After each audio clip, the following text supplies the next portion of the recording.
Hi guys, welcome back to the multimedia channel, your favorite channel. Of course, I hope that you had a great weekend and that of course the new week is already off to a good start for you. Yeah, so today as always there are quite a number of updates, as it concerns the Super Eagles. The successes that the players have recorded in the past week. We had some of them lifting trophies in their leagues. We had some of them, promoted to the Premier League and all of that. So we'll be talking about that, and then other updates, of course, as it concerns some of them who are having issues in their marriage, and then, of course, those who celebrated their marriage anniversaries and the rest of that.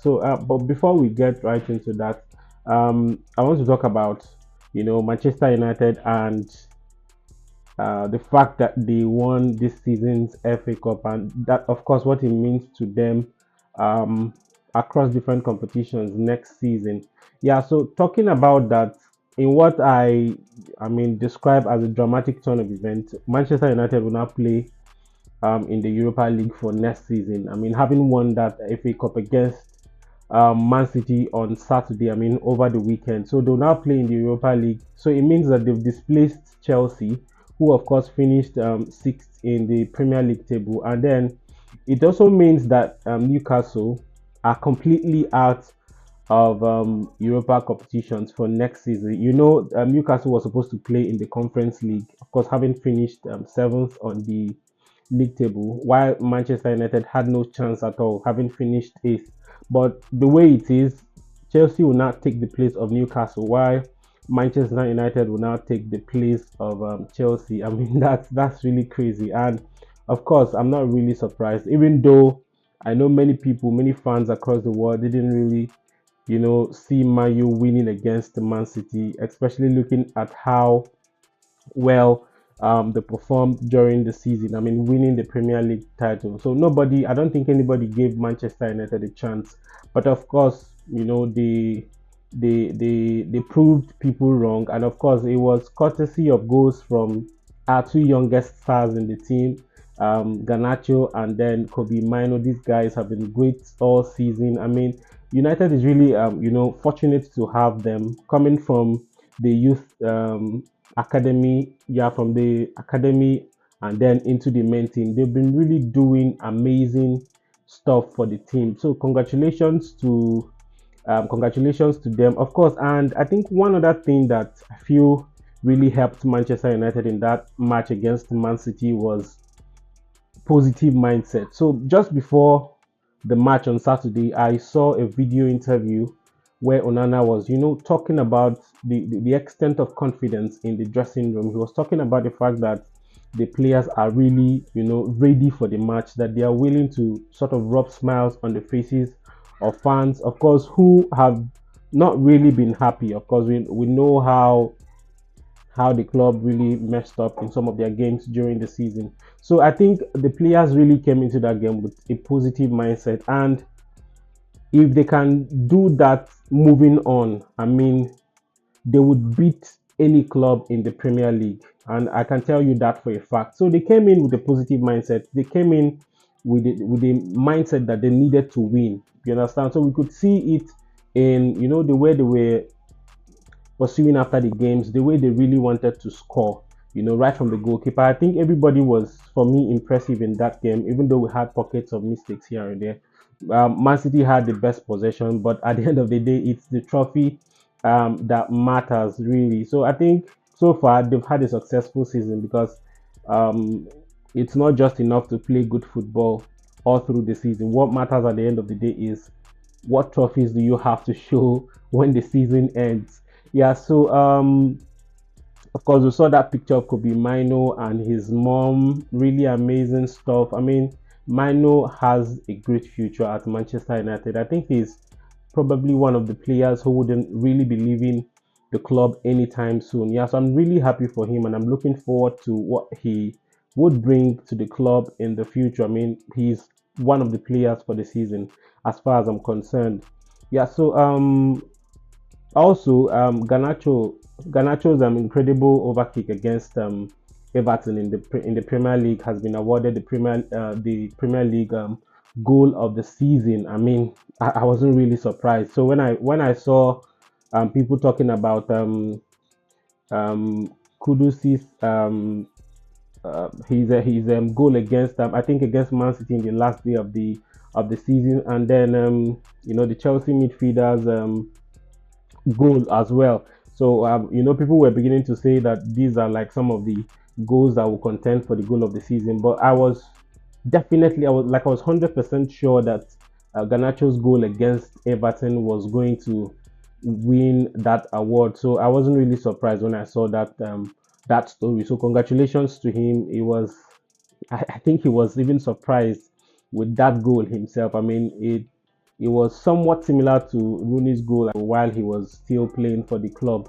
Yeah, so of course Cole Palmer also won the game changer of the season, which is hat trick against Manchester United. I think this is another award that I wasn't really surprised about. Of course, I know I said it in one of my videos that Cole Palmer deserves that award. I mean, given the performance that he pulled for Chelsea since joining from Manchester City. Yeah, so he was really impressive, scoring more than 20 goals, providing assists for the club. And moving on, Manchester United board are, set to sit this week. They'll be meeting this week to, sort of review and take a decision regarding the future of Ten Hag. I mean, I feel like why they're even going to have this review is because of the fact that he ended the season finally with a trophy. I mean, if the club had lost that trophy against Man City, I think they would have taken it would have been easier for them to take a decision and say, okay, this is the door, thank you for banking with us and all of that. But having won that the FA Cup, it means that I think they're likely looking at giving him another chance to really prove himself. And I believe that, I mean, personally, I think he deserves another chance. He deserves another chance because most of the times it's not really about asking coaches to go when they fail in the first season. So a perfect example is clubs like Arsenal. I mean, they are about the most patient club in the Premier League. Arteta has been there for quite some time. He hasn't really won trophies, but they keep believing in his project. So I think the management of Manchester United should really consider giving Ten Hag some more time. Let's see what he would do, and of course, the most important thing would be to give him funds to recruit new players and let players who are underperforming really leave the club, because I mean most of the times that is where the challenge comes from. So I'm wishing him luck. I mean, when they sit, I wish that they would give him another chance to prove himself. Yeah. So moving on, Joe Aribo, Super Eagles midfielder, has returned to the Premier League with his Southampton side. Yeah. So three clubs are returning back to the Premier League. Of course, three clubs were relegated. The likes of Burnley and I think Luton also. Yeah. So Joe Aribo is coming back. Leicester City, Iheanacho's Leicester City, and then Ipswich. They are returning to the Premier League for the 2024-2025 season. So congratulations to all of them. Yeah, so moving forward, Victor Boniface and his Leverkusen side have won yet another trophy. So it's known as the DFB Pokale trophy. It's also known as the German Cup. Yeah, so congratulations to him. So it makes it two trophies in the season, the German Bundesliga title and then this one. So the striker actually took to his X account to say that it was not a bad season after all. After his club lost that Europa League to Atalanta, on the final, they were beaten 3-0, courtesy of a hat trick from Ademola Lookman. Many people took to social media to criticize him and say, okay, you didn't win this one, so what do you mean? You're not the best player after all, and all of that. So he faced quite a number of criticism, and of course he responded with this tweet by saying it wasn't a bad season after all. And of course, if you check, it wasn't a bad season. 2 trophies in your debut season. He won awards in the league. It wasn't a bad season, if you ask me. So of course, we saw videos, of himself and other players vibing to Burna Boy's "Waiting Man Go Do." I mean, Victor Boniface is a whole vibe. There's a lot we're expecting from him as a striker, and then of course we trust that he can deliver. So moving forward, yet another Super Eagles player who won a title is Rafael Onyedika. So he and his um, side, Club Brugge, actually won the Belgian Jupiler Pro League. So congratulations to him. He's someone that I'm really looking forward to watching in the Super Eagles team, because I believe that he's one midfield that has got the creativity.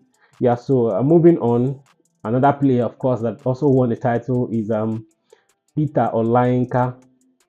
So he also won the Serbian domestic double with his Red Star Belgrade side.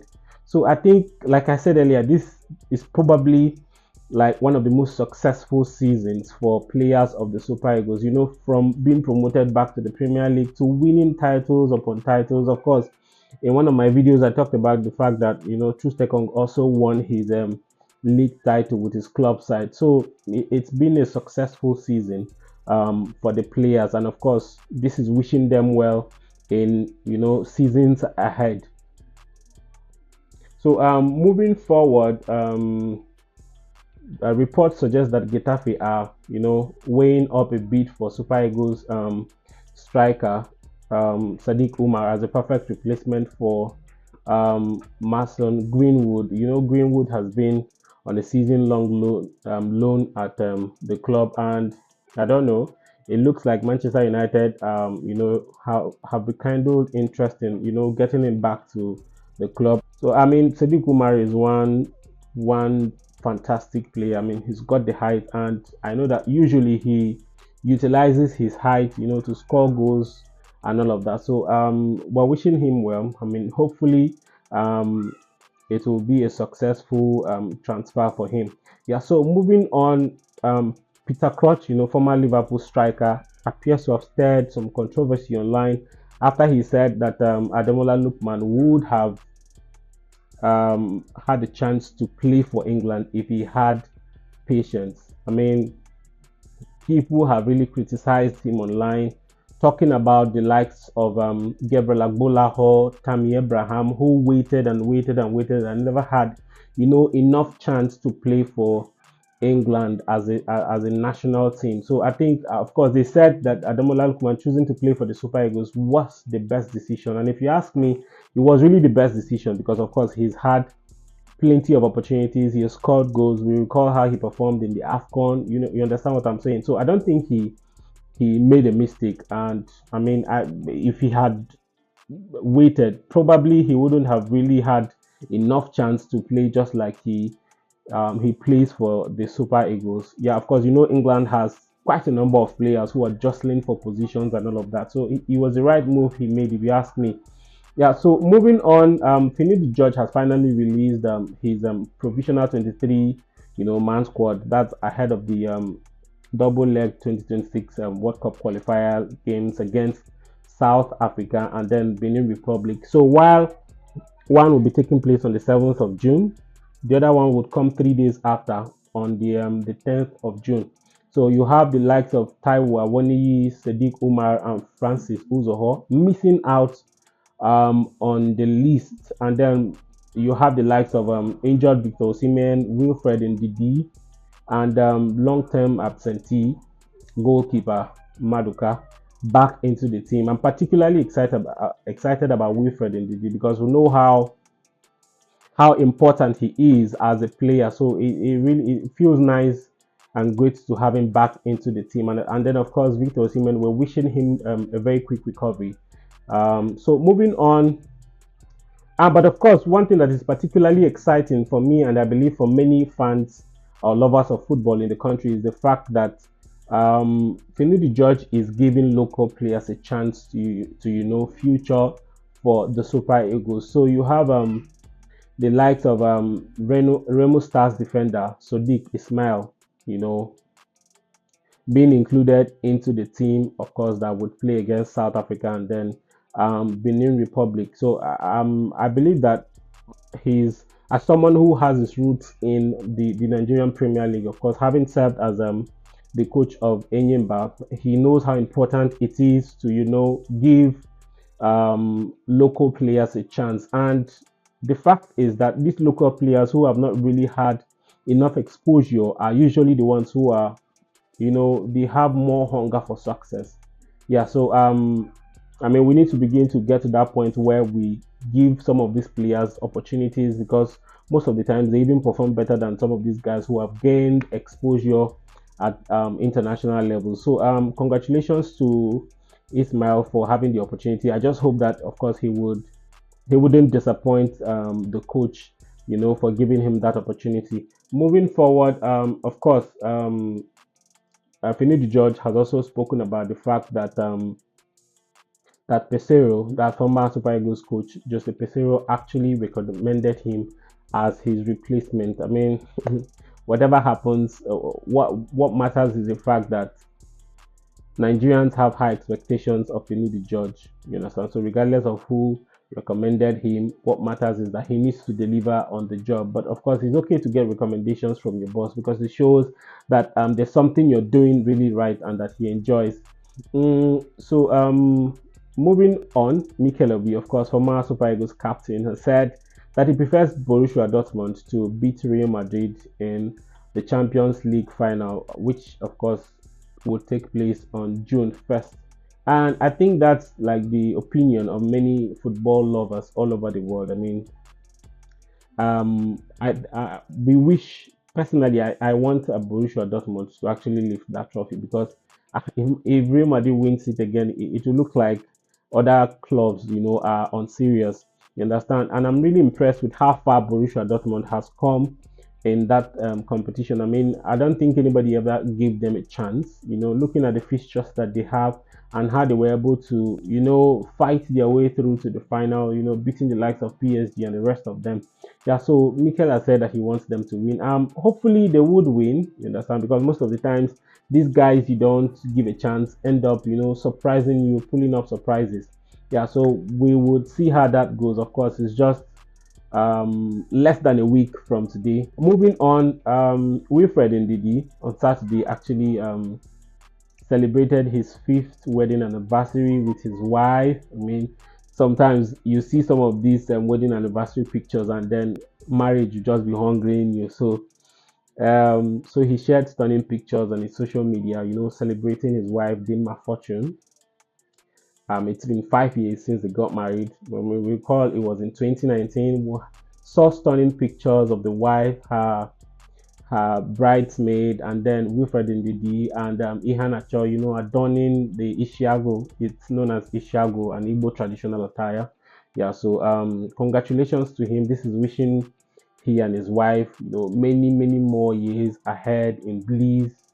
So marriage is really a beautiful thing. Yeah, so moving on. So this is one, I don't know what to call it. Yeah, so we're moving from celebrating Wilfred Ndidi and his wife, who celebrated their wedding anniversary, to now talking about Dora Ezinne Kayode, first wife of former Super Eagles player Kayode Olanrewaju, who has firmly refuted the allegations questioning the paternity of their children.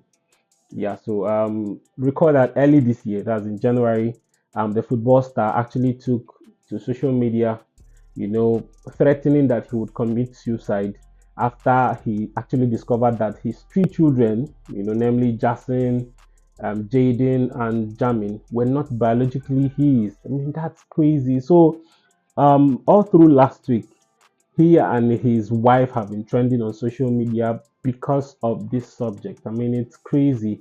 So, reports circulating on across different media indicated that Kayode actually conducted a DNA test, which purportedly revealed that the children belonged to one UK-based pastor known as Toby Adegboyega. So they talk saying that the pastor now get the 3 children, where the wife talks saying him get. Ha man, wahala deal, serious wahala deal like this. So, so of course, the footballer also accused his wife of deceiving him about her age, committing fraud, and threatened to commit suicide. Like I said, now he has wiped out, pictures that have to do with his children and the wife on in his Instagram page. It shows you how serious the whole matter is. I don't know. I don't know. I don't know what will happen. No, seriously. Yeah, but of course I don't know. We just wish they would settle the matter. I don't know. However, um, so responding through an official letter written by her lawyers and addressed to her husband, Dora actually dismissed the allegations. She said they were baseless and humiliating, noting that they were made with the intent to damage her reputation and harm the children. I don't know. I don't know. But if DNA test proves that they are not his children, it's crazy. How one do this one now? Is he supposed to let her go, or it's really complicated? Really, it's really complicated. But what I think is that that pastor who is being accused needs to come out and answer questions. You understand? Because it doesn't make sense if he's just keeping quiet. It will fuel the perception that it was true after all, right? So if you have this player who has come out to say, I carried out a DNA test and the results show that these kids are not mine. They belong to this pastor. I expect him to have come out, to clear the air. You understand? If he's innocent, then if he's not innocent, I mean, I don't know. He should come and carry his children. You understand? Then the player would know what to do with the wife. As usual, I want you to share your thoughts on the comment section. As they be now. Yeah. So talk about the fact that the players of the Super Eagles have had an impressive season so far. From being promoted to the Premier League to winning titles, trophies in their various leagues across Europe. It really means a lot. And it shows what we can expect from them moving forward. Also, talk about the fact that Peter Crouch is being criticized online for saying that Lookman would have had the chance to play for England if he had patience. Do you think that makes sense? Or do you think that Lookman really made a nice decision by, deciding to play for the Super Eagles? Of course, looking at the successes he has recorded so far. So just share your thoughts on the comment section. Also, talk about the highly controversial issue between Kayode and his wife, regarding their 3 kids. What do you think is the way out of this whole problem? Because no be smart, Also talk about, Man United winning the FA Cup. Did you see it coming? Did you give Man United a chance? Yeah, so just share your thoughts in the comment section. Thank you very much for watching. Bye for now.